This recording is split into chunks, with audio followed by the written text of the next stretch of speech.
Hello students, welcome back once again in my YouTube channel Easy Learning by BJ.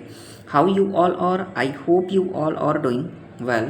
So today I'm going to teach class 10th poetry chapter first Dust of Snow, which is written by Robert Frost. So stay connected and learn with confidence. It is very much important for the exams. So I'm requesting to you all, your all focus will be on the text, and if there is any queries, so don't forget to comment. So let's start the chapter. तो चलिए हम क्या करते हैं, अब अपने text की ओर बढ़ते हैं और अपने टेक्स्ट को पढ़ते हैं। ठीक है, जैसा कि मैंने बताया चैप्टर हमारा क्या है, डस्ट ऑफ स्नो है, जिसको लिखा है रॉबर्ट फ्रॉस्ट ने। इसमें क्या होता है, कवि काफ़ी ज़्यादा दुखी होता है, तो वो क्या करता है, चलते चलते एक पेड़ के हेमलक के पेड़ के नीचे आता है। ठीक है, यहाँ पे देखिए लिखा हुआ है हेमलक ट्री। तो हेमलक पेड़ के नीचे आता है, तो वहाँ वो कुछ टाइम के लिए आराम करता है, विश्राम करता है। ठीक है, मैं आपको ओवरव्यू दे देता हूँ। ये यहाँ पे देखिए अबाउट द लेसन जो लिखा हुआ है, मैं उसी के बारे में पूरा बता रहा हूँ। ठीक है, तो यहाँ पे देखिए क्या होता है कि जब हमारे जो पोएट होते हैं, जब वहाँ पे वो पेड़ के नीचे खड़े होते हैं, बैठते हैं कुछ टाइम के लिए, तो एक कौवा उस पेड़ के ऊपर आके बैठता है। ठीक है, हेमलक के पेड़ के ऊपर एक कौवा आके बैठता है। ठीक है, जैसा कि आपको चित्र में दिखाई देगा। तो वो कौवा जब पेड़ पे बैठता है तो वो पेड़ की डालियाँ क्या होती है, थोड़ी सी मूव करती हैं, हिलती हैं, और उसकी वजह से क्या होता है, हमारे जो पोएट होते हैं उनके ऊपर बर्फ़ के कुछ कण, डस्ट ऑफ स्नो, चैप्टर का नाम ही है। स्नो मतलब होता है बर्फ़, डस्ट मतलब धूल, यानी धूल के, यानी बर्फ़ के कुछ धूल या बर्फ़ के कुछ कण। तो बर्फ़ के कुछ कण उस पेड़ से क्या होते हैं, कवि के ऊपर गिरते हैं, और जिसके वजह से उनकी दिल, दिमाग और उनकी सारी मनोदशा क्या हो जाती है, चेंज हो जाती है। और जो वो अपने समय, जो अपना वो समय दुख से व्यतीत कर रहे थे, उसको वो क्या करते हैं, बचा देते हैं। ठीक है, तो चलिए चैप्टर को हम लोग देखते हैं, तो और अच्छे से हमको कंटेंट क्या होगा, क्लियर होगा और समझ में भी आएगा। तो चलिए स्टार्ट करता हूँ। देखिए, द वे अ क्रो, जिस तरीके से एक कौवे ने, ठीक है, सुक डाउन ऑन मी, मेरे ऊपर, द डस्ट ऑफ स्नो, बर्फ के कण को, फ्रॉम हेमलक ट्री, हेमलक मीन्स होता है धतूर का पेड़, तो यहाँ हम हेमलक ट्री को हेमलक ही ट्री बोलते हैं। हेमलक के पेड़ से, एक हेमलक के पेड़ से, जिस तरीके से एक कौवे ने मेरे ऊपर बर्फ के कण को गिराया। ठीक है, सिंपल क्या कहना है कि जिस तरीके से एक कौवे ने धतूर के पेड़ से या एक हेमलक के पेड़ से ऑन मी, मेरे ऊपर बर्फ़ के कण को हिलाकर गिराया, या सिंपल बोलिए कि बर्फ़ के कण को गिराया। ठीक है, एक बार और समझते हैं।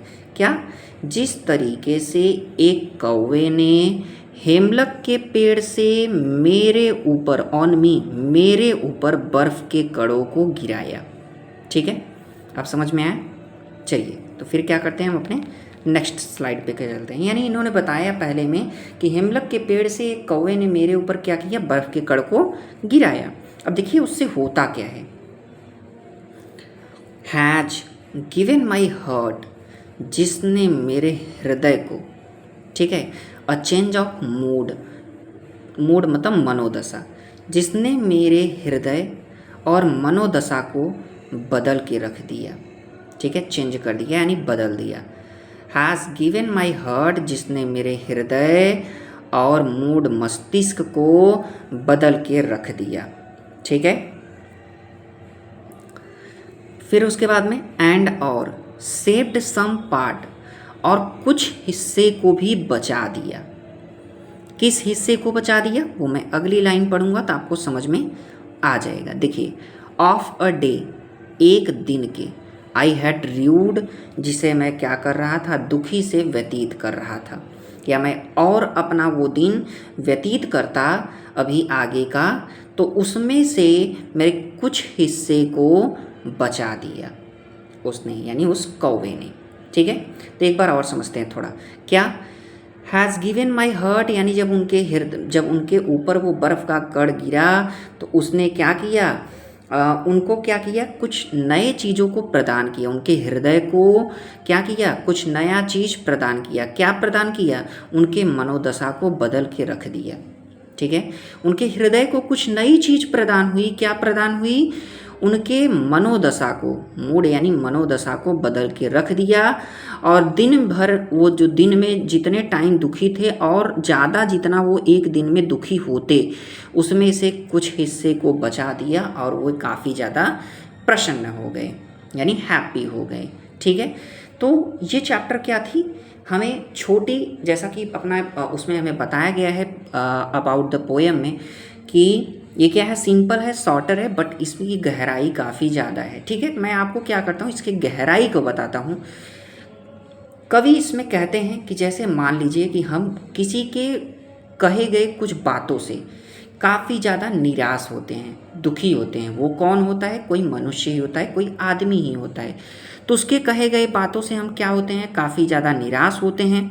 ठीक है, परंतु हमें ये नहीं करना चाहिए कि अब हमें प्रत्येक टाइम उसी के बातों का चिंतन करना चाहिए और अपने समय को बर्बाद करना चाहिए। नहीं, हमें उनके बातों को सुनकर इग्नोर करना सीखना चाहिए। अगर वो हमारे लिए अच्छी बातें हैं तो उसे हमें याद रखना चाहिए, और अगर वो हमारे लिए अच्छी बातें नहीं हैं तो हमें उसे भूल जाना चाहिए और अपने समय को बर्बाद नहीं करना चाहिए, क्योंकि समय बहुत कीमती होती है। ठीक है, तो वही ये कह रहे हैं कि वो जो बर्फ़ के कुछ कण मेरे ऊपर गिरे, उसने क्या किया, मैं जो समय बर्बाद किया था और कुछ और करने वाला था, तो उसमें से मेरे कुछ हिस्से को बचा दिया और मैं काफ़ी ज़्यादा प्रसन्न हो गया।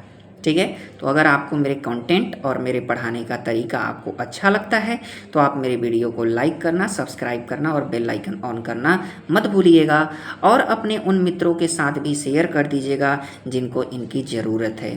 धन्यवाद।